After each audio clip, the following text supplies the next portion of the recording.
Autobots, today I'm reviewing Transformers The Last Night, the movie. Matthew? It's good, Holmes. What are you... How did you get here? You really want to ask that question now, or you want to talk about that... Oh, we're recording. Oh.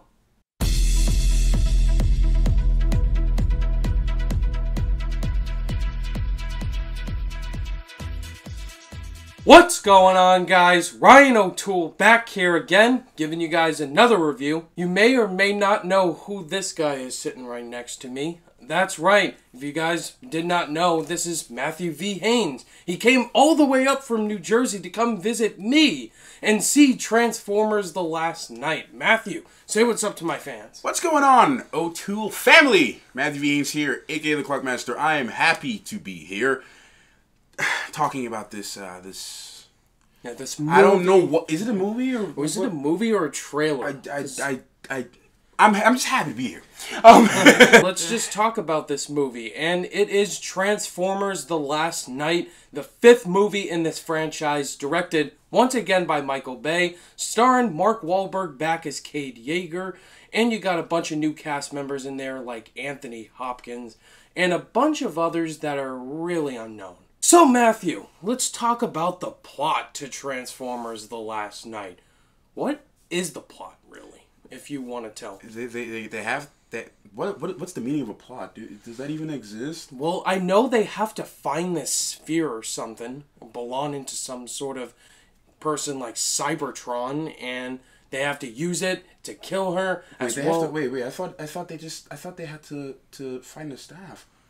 Yeah, they have to find some sort of staff or something. It's the MacGuffin. They have to kill Cybertron. Megatron's back. Wait, weren't they looking for... Wait, what? Weren't they looking for... Wait, Megatron's back? Wait, Megatron? Wait a minute. Weren't they looking for Optimus Prime? Yeah, wasn't I thought that was the main part of the story. Yeah.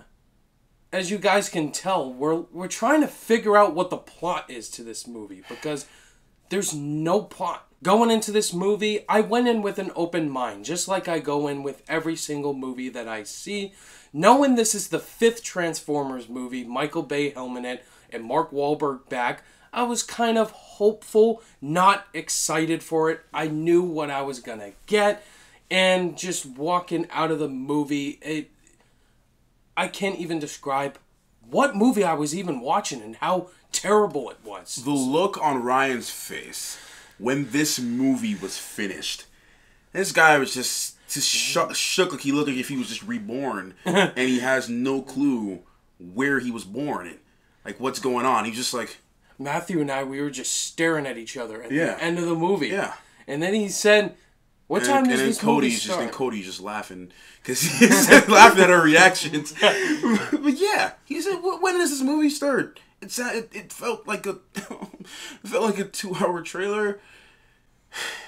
So let's talk about the positives. I only have one positive, Matthew, and I think it's Mark Wahlberg. I think he's the best part about this movie. He's the most likable and entertaining character on screen. I love Mark Wahlberg. I love him in Peter Berg's movies, Deepwater Horizon, Patriots Day. And here, he just plays typical Mark Wahlberg, but he's very likable. Like, he gets into action, he gets shit done, and he knows what to do. Mark Wahlberg, like he said, is just Mark Wahlberg. Did a good job with it, doing what he has to do. Yeah. There's a few comedic moments that he had in this film. I was just like, okay, well, it sort of works, It does, It's Mark Wahlberg, and like I was telling him in the car on our way back here, like, he's already established himself as, an actor in this realm of what we call film industry. So he doesn't need to prove anything to us as far as what he can do on screen. So, just him being typical Mark Wahlberg was pretty fun. That's really it for positives. So let's get started with this rant. Yeah. The first major complaint, one of the major complaints I had with The Last Night is the other characters in this movie. What's their purpose? What's their motivations? And why are they even involved in this movie? Like Anthony Hopkins, legendary actor. Dr. Hannibal Lecter, Odin. What is he doing in a Michael Bay movie? He's just here for a paycheck and a retirement plan. Yes, there was absolutely no reason for him to be here besides getting people to come watch the movie. Hey, look, he's in this movie. Let's go check it out and see what he does. Nothing. He does nothing. He tells nothing but a 2.5 hour long bedtime story. He just appears as this main character. This character that just somehow so mysterious, and somehow just this real awesome guy that you need to fear. But you have no sense of development and why we should fear this guy. Why is he so important? He's just there, just don't know why. Also, you had the love interest, Laura Haddock. Megan Fox resemblance. Michael Bay, really? Their romantic chemistry is absolutely terrible. The worst of the year by far. They tried to do something of a romantic chemistry.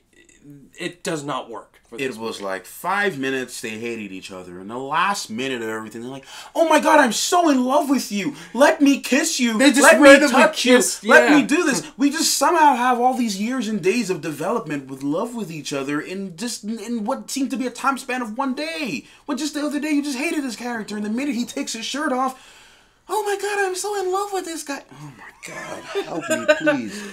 Oh my god. Which brings me to just the... What the hell? Which brings me to my other problem. It's the story in general. There's no story to this movie. Michael Bay he tries way too hard to tell a story, but it just does not work in this movie. It just nothing but explosions, action, slow-mo, bunch of characters giving terrible jokes, racist jokes, just no coherent story. I wouldn't be so caught up on the story if they weren't trying to give it one.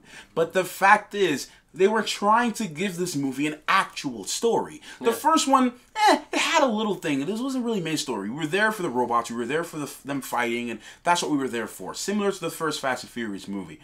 As time went on, they're trying to give this a story, and it just does not work. Which brings me to Michael Bay himself. This is his 5th movie. This guy has a formula. Like, we've seen it in every single... Not just the Transformers movies. In all of his movies. He has an attractive girl for a lead. Military personnel, the army. And explosion. Boom, boom, boom, boom, boom, boom, boom, boom, boom. It's like, tell a coherent story. Like, put your 100% dedicated effort in... He just doesn't with the Transformers movies. He doesn't. And like I was saying right before then, it's like, if we were doing typical Transformers things, explosions, fighting robots, everything like that, I would make a pass on this story. Let's just put it away. But he's doing the same thing, and it's even worse in this one. Yeah. That's the thing about it. It's even worse. And then he's like, we're sitting in this car. He's like, he had 30 writers, and he's just like, you, I like your story. You, I like your story. Your story's pretty cool. You know what, guys? Let's have all of your stories in one 2-hour movie that feels like it was 5. Yeah.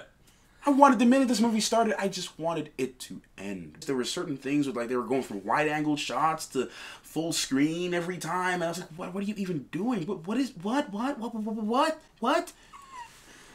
don't understand. Yeah. Yeah, that's definitely going to be a close-up. What? And now, I just got to get this out of the way. What was I?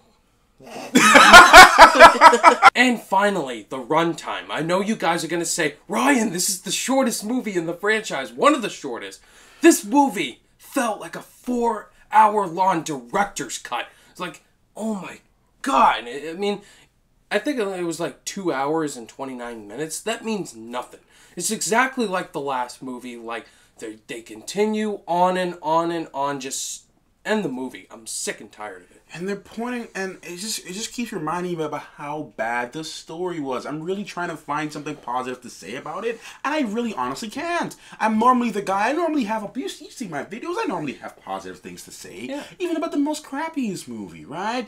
But this, I literally have nothing positive to say about this when it comes to the story. Yes, the CGI was great. I would say this is the best looking Transformers movie. I would say that, yes. It seemed real at some point. Jokes were just falling flat. The story, the runtime, like he's saying, the runtime is just like, why? If it was like a 2-hour movie where it's like maybe the majority of it is like some good action sequences and everything like that, minimal story stuff, okay, maybe I might have a different point of view.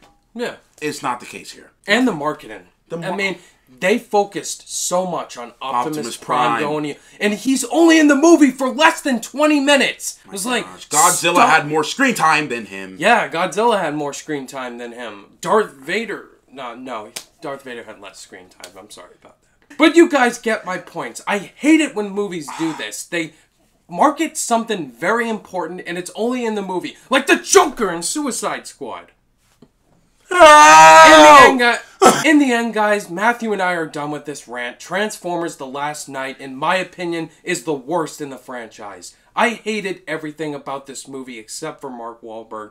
This movie tries so hard to tell a story, and it's the same exact movie, but worse. Literally just a copy of everything, and it's like they're trying to set up for something, and it's just...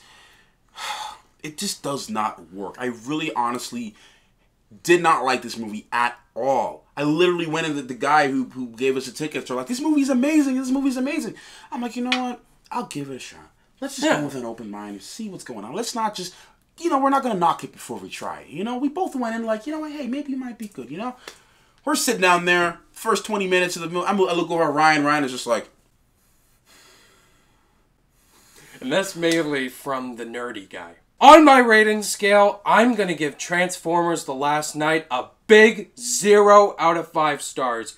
Do not see this movie, guys. Please. I don't want a sequel. For me, I normally go by letters. Oh my gosh.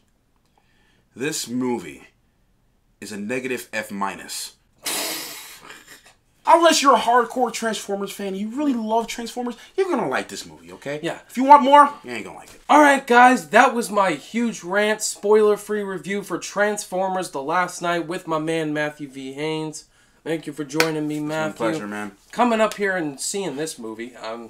But anyway, what did you guys think of this movie if you have seen it? Did you love it? Think it was okay? Or did you absolutely hate it like we did? Let us know down below in the comments. Matthew, tell my subscribers where we can find you on social media. Yeah, you guys can find my YouTube channel. I'm pretty sure he's going to put it somewhere, anywhere in here. But you can guys find me at youtube.com/MatthewVHaynes.